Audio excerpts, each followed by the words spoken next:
Hello everybody, magandang araw. Ngayon ay tuturuan ko kayo kung paano mag-transfer from PayPal to your GCash account. So, kailangan natin gumamit ng third-party application katulad ng bank account natin kasi walang direktang paraan kung paano i-transfer ang PayPal to GCash. So, ang una nating gagawin ay buksan nating PayPal application. Okay, so dito ay i-click lang natin ang ating balance at makikita na natin dito ang transfer option. So sa transfer option, i-click lang natin ang ating bank account at ilagay ating bank details. Pagkatapos yan, ay pumunta tayo sa ating bank. Pagkatapos natin matransfer ang ating pera galing sa PayPal papunta sa ating bank.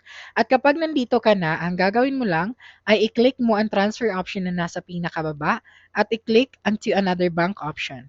So dito, ay click lang natin ang ating transfer to at i-type mo lang or i-search dito ang GCash. Okay? Pagkatapos na ilagay mo dito ang account number at ang account name. Ngayon, kapag nalagay mo na ang mga detalyeng iyan, i-click mo lang ang continue na nasa baba. Okay, so type lang natin dito at i-click ang continue. Okay, so click mo lang ang amount pagkatapos at i-click mo ang confirm na nasa pinakababa at marireceive na yan ng iyong GCash account. And that's it for this video. If you think this video helped us solve your concern, please subscribe, like this video, and leave your comment below. Bye!